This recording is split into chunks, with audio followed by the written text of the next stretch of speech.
Well, well, well, the plot just keeps on thickening, and I'm here just sipping out of my Stormtrooper cup. Let's talk about it. What's up, everyone? I'm Monstur. I hope you're having a great day. Today for me has been pretty good, and thanks for clicking on this video and checking it out. Today we're going to be talking a little bit about the business side of Danplan. Once again, this is part 2, I guess. Jay just came out with a video, and he talked a little bit more about kind of what went on behind the scenes in Danplan, and I am a business major. Personally, myself, I'm a business major. I'm majoring in marketing with a concentration in brand and product management. So basically, when companies like Danplan, which is a company, starts faltering, I would come in and manage it and get it back to where it needs to be. That's my degree, 100%. And if you're asking, yes, I did shave. I got a new razor and I was like, oh, I'm going to test this out. And I shaved and I look like a baby now. So I am sorry. I look like a young child. But I want to talk about, let's talk a little bit about what Jay had talked about and kind of related back to what Steven talked about, and kind of relate and talk about the business side of Daniel and what I think Daniel will do now since Jay released his video. So Jay actually let us in a lot of different aspects, and he did some investigating himself. And the first thing that I want to talk about are the animators. So he investigated and found that the animators were not happy with their job. About 8 out of 10 were not happy with what they were doing. He found that through a survey, I guess he gave them, and they rated it as being one of the worst jobs they ever had, which really sucks. And it comes down to a more ethical approach than anything else. So let's first talk about the part-time versus full-time. Part-time is working less than 30 hours a week. That means you're not getting benefits, you're working less than 30 hours a week. It's a little bit more flexible, and it can kind of be adjusted to your time schedule. And part-time is good for younger people and people who just need that kind of flexibility. If you're an entrepreneur and you're not making the money that you need yet, you might get a part-time job just so you can be a little flexible, make a little side income. And that's part-time. Full-time is totally different. Full-time is going off the basis that you are working more than 30 hours a week. The normal in America is about 40 hours a week. So full-time, you're working more hours, and it's about 30 to 40 hours a week. And with full-time, you get benefits. So I'm coming from an American side point of view, but in America, we get benefits like healthcare, vacation time, PTO, paid time off. So when you take time off, you still get paid. That's all part of full-time. And from what I heard, it doesn't sound like Daniel was really giving them any kind of benefits. They were just getting paid monthly, $450 a month, which is absolutely incredibly small.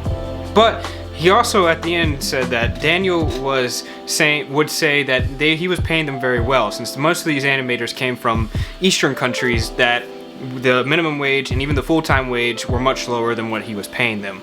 So really that whole basis comes down to something more ethical. And there's a lot of ethics when it comes to business. And this in particular comes down to an ethical point.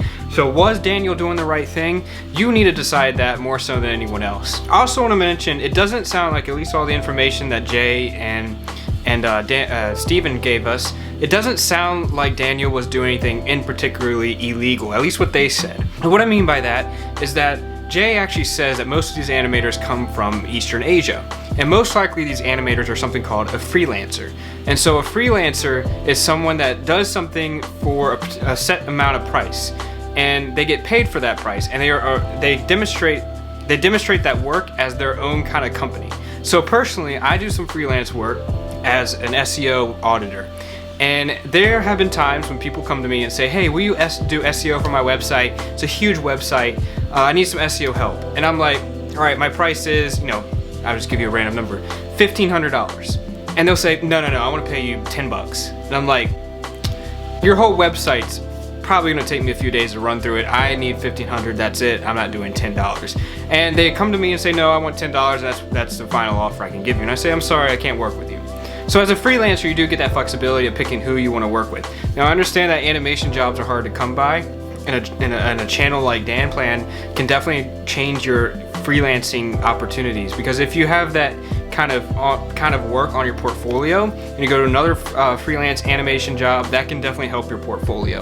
Now of course, it comes back to that whole ethical point, is what Daniel was paying them, was that the right thing to do?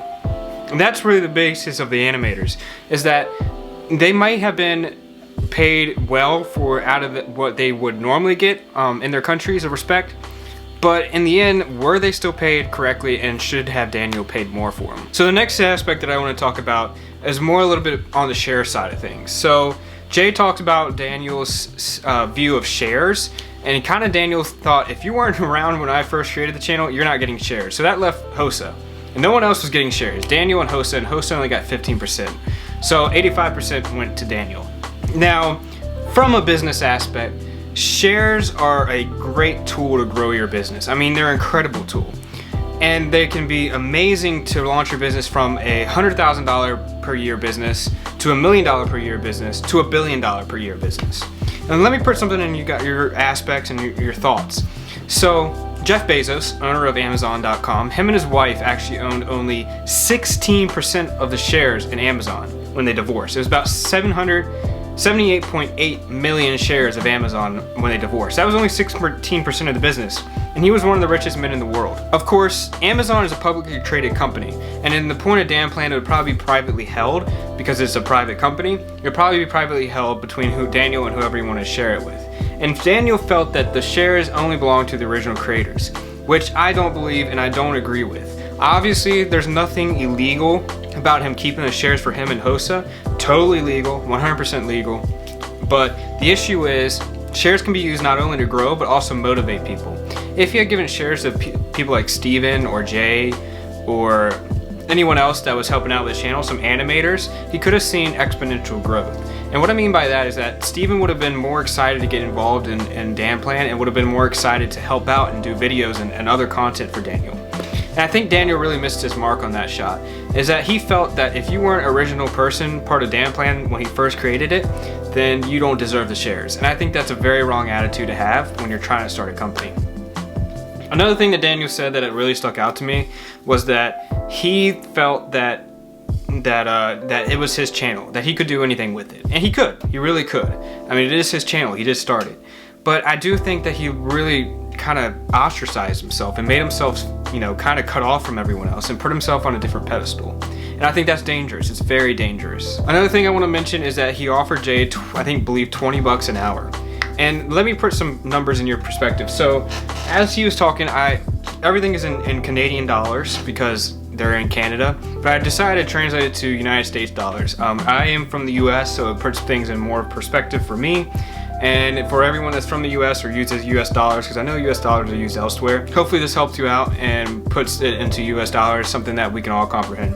So Jay talks about he first found out that Daniel was making $16,000 a month off Danplan. That would translate to about $12,246.08 in the United States. If you did that for a year, if you made that consistently for a year, you make about $146,952.96.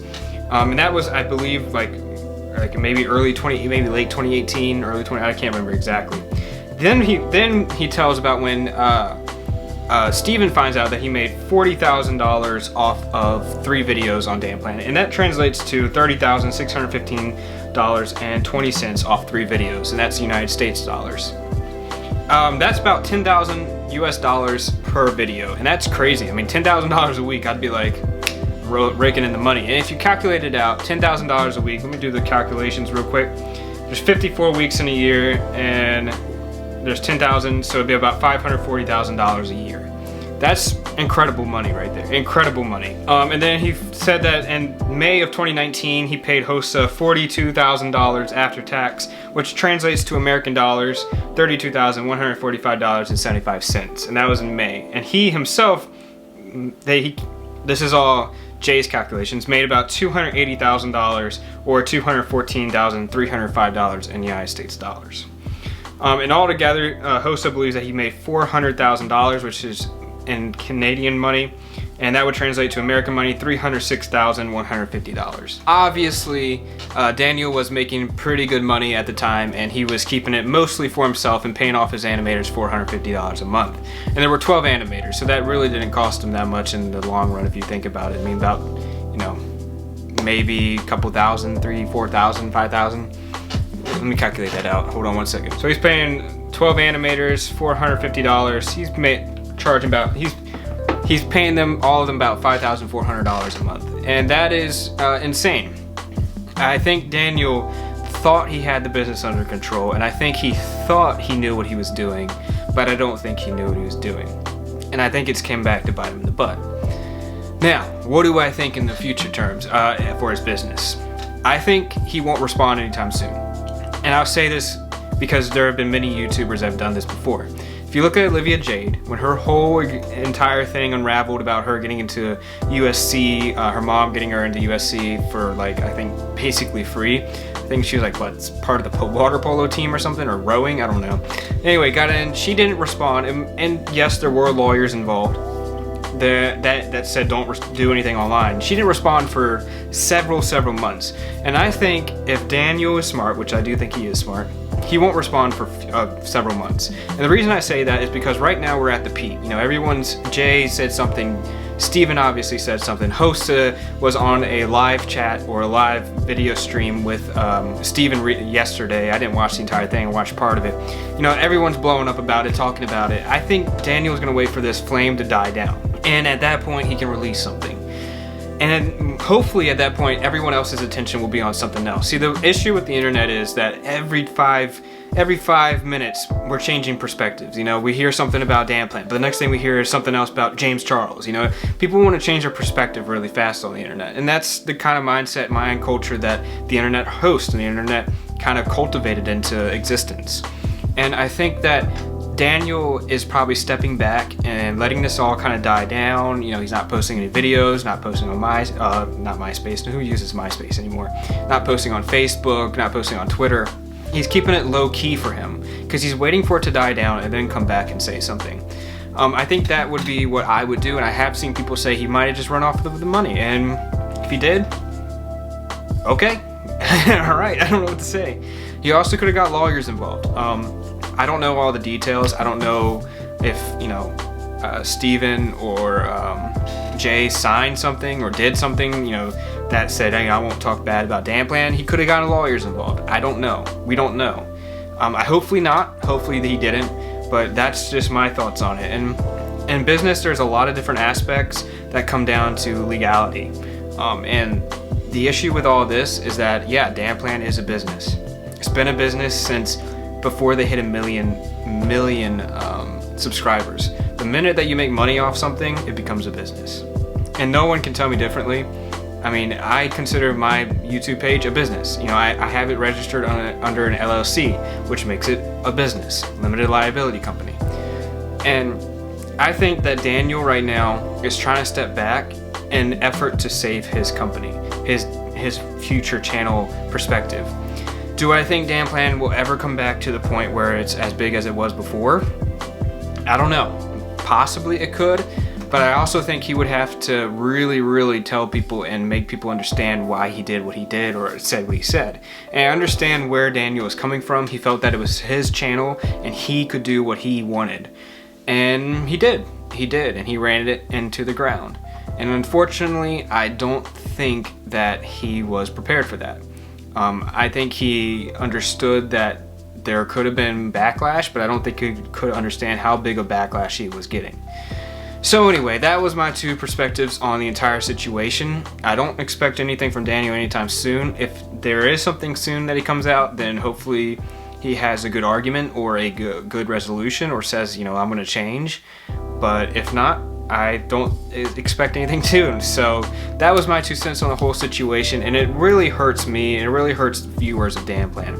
You know, it sucks that all of us have enjoyed the videos that he's produced, that they have produced for, you know, years to come, and it sucks that all this has to happen. So unfortunately that happens, but at the same time I'm kind of getting excited about it because this is my major right here. Like, I love talking about businesses that are you know, have issues. I'm a brand manager. What are you gonna do? Sorry.